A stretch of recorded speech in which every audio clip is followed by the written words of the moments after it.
भारताच्या सर्वात गजबजलेल्या शहरांमधील गर्दीच्या वॉर्डमध्ये दरवर्षी हजारो नवजात बाळांचा जन्म होतो. त्यापैकी अनेक वेळेआधी जन्मलेली, आकाराने लहान आणि खूप नाजूक असत. काही दशकं त्यांच्या जिवंत राहण्याबद्दल शंका होती, जोपर्यंत एका डॉक्टरने हे बदलण्याचा निर्णय घेतला नाही.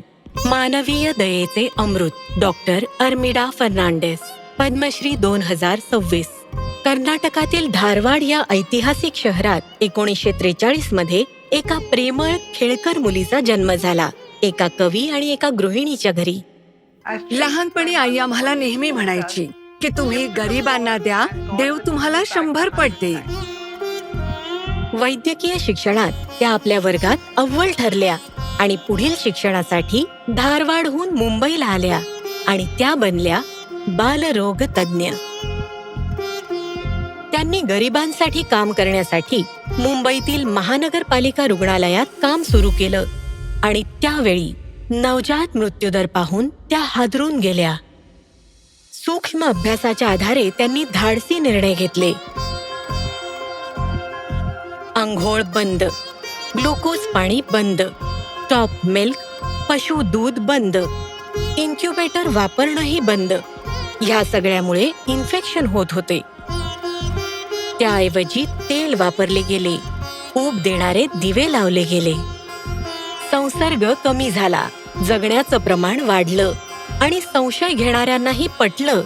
आज हेच उपाय जगभर वापरले जातात. पण त्यांचं सर्वात मोठं काम होतं आशियातील पहिली मानवी दूध बँक सुरू करणं. त्याला विरोध झाला. मानवी दूध बँक सुरू करण्याबद्दल मला वेडी म्हटलं गेलं, विशेषतः प्रशासक. जेव्हा मला कर्मचारी नेमायचे होते, मला एका प्रशासकांना सांगावं लागलं की कृष्णाला त्यांच्या आईने नाही, यशोदेने आपले दूध पाजले. अगदी थोडंसं मानवी दूधही बाळांचं आयुष्य वाचवू शकत होतं. पुढील 5 दशकात त्यांनी 2000हून अधिक लोकांना प्रशिक्षण दिलं आणि स्तनपानासाठी 3 राज्यात मोहीम सुरू केली.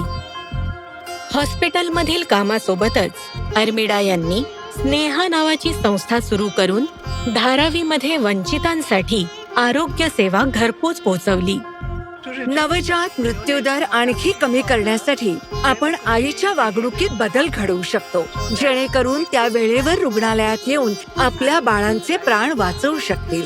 सत्याचा सामना करा, हे केल्याशिवाय उपाय सापडणार नाहीत. आव्हानांवर मात करण्यासाठी चौकटी बाहेर विचार करा.